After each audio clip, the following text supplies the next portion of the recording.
Hola, buenos dias. Magandang araw.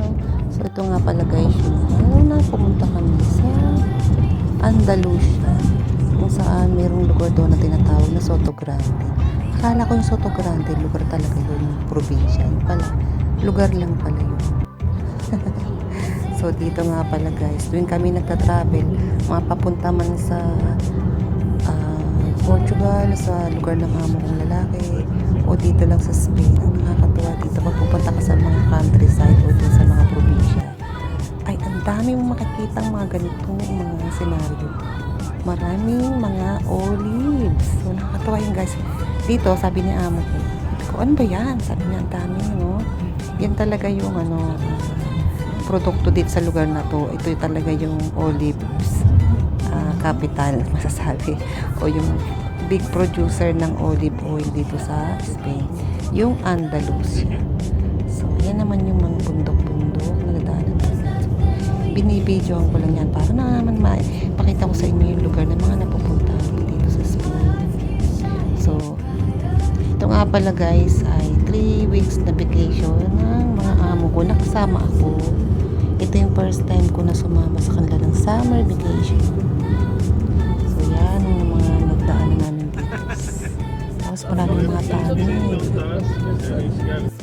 So syempre pa, busog na busog ang mata ko dyan. Ito na nga pala yung pinaka-village namin. Village Verde.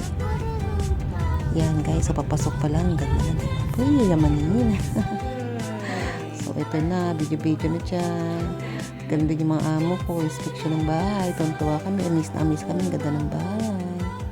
And then may mga kinakalikot dyan yung mga amo ko kasi meron gamit dyan yung may-ari na mga medyo modernong masasabi ko. Katulad niya ng lagayan ng mga wine tsaka ng mga wine glass yan.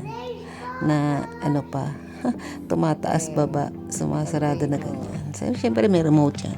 Tapos ito yung paligid mo, village na Inarkalan Laang. So, di ba ang ganda? Dito nga pala yung kwarto namin ni Bulilit. May panganay, magsama kami dyan. Kasi yung bunso kasama ng nanay tatay nila. Tapos mayroong pang flowers. Ang ganda. Yan ang bumugan sa akin talaga guys. Ang ganda. Nasa pinaka dining table. Sobrang ganda. Diba? And then, andyan nga pala papakita ko sa inyo yung table setting.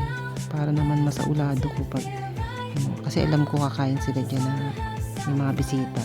So, yan. O, diba? Ganyan yung mga inaaral natin sa Manila. O, yun lang guys. Next vlog ulit. Bye!